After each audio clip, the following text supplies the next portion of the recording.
Assalamualaikum warahmatullahi wabarakatuh. Perkenalkan, saya Firda Widyasari dari Fakultas Hukum Universitas Merdeka Pasuruan. Di sini saya akan menjelaskan tentang konstitusi tertulis dan juga konstitusi tidak tertulis. Konstitusi adalah hukum dasar yang dijadikan pegangan dalam penyelenggaraan suatu negara. Konstitusi dapat berupa hukum dasar tertulis yang lazim disebut Undang-Undang Dasar dan dapat pula tidak tertulis. Undang-Undang Dasar menempati tata urutan peraturan perundang-undangan tertinggi dalam negara.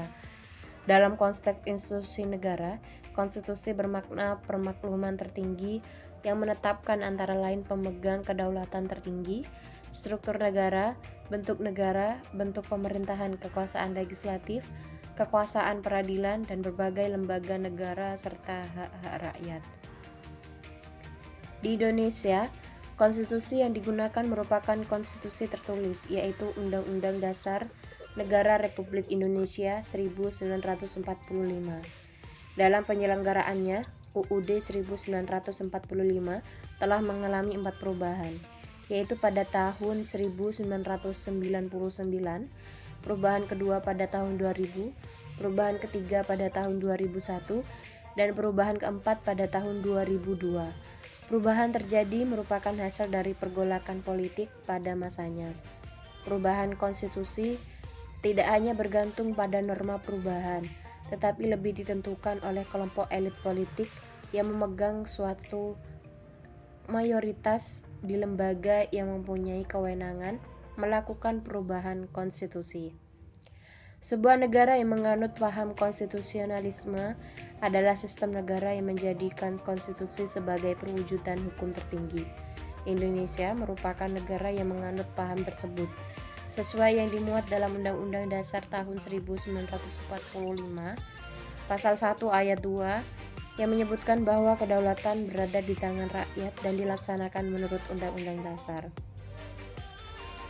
Konstitusi adalah sekumpulan aturan dasar yang mengatur fungsi serta struktur lembaga pemerintah. Konstitusi juga menjadi dasar hubungan antara negara dan rakyatnya dalam kehidupan berbangsa dan bernegara. Konstitusi merupakan percerminan terhadap kehidupan politik di dalam masyarakat. Konstitusi dapat menjamin hak-hak warga negaranya dari tindakan sewenang-wenang dari pemegang kekuasaan. Undang-Undang Dasar sebagai konstitusi tertulis mengimplementasikan suatu gagasan konstitusionalisme yang pada pokoknya menyatakan bahwa negara sebagai suatu organisasi kekuasaan harus dibatasi dalam menjalankan kekuasaannya, supaya tidak terjadi kesewenang-wenangan.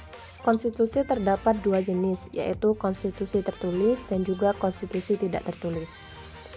Konstitusi tertulis adalah hukum yang dicantumkan atau ditulis dalam perundang-undangan. Konstitusi tertulis juga bisa diartikan hukum yang sudah dikodifikasikan dan penyusunannya secara sistematis, lengkap, teratur, dan telah dibukukan, sehingga tidak perlu adanya peraturan pelaksanaan. Dari hukum atau konstitusi tertulis ini, ada beberapa contoh, yaitu Undang-Undang Dasar 1945, Keputusan Presiden, dan juga KUHP. Konstitusi tidak tertulis yaitu hukum yang tidak dituangkan atau dicantumkan dalam peraturan perundang-undangan.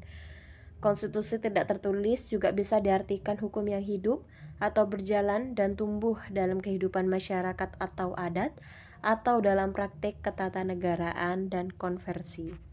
Contoh hukum tidak tertulis yaitu hukum adat, hukum agama, dekret presiden, dan pidato presiden. Terdapat perbedaan antara konstitusi tertulis dan juga konstitusi tidak tertulis, yaitu konstitusi tertulis aturannya itu pasti dan juga mengikat semua orang. Konstitusi tertulis memiliki alat penegak aturan, dibuat oleh penguasa, bersifat memaksa, dan juga sanksinya berat. Sedangkan konstitusi tidak tertulis, aturannya tidak tertulis dan tidak pasti.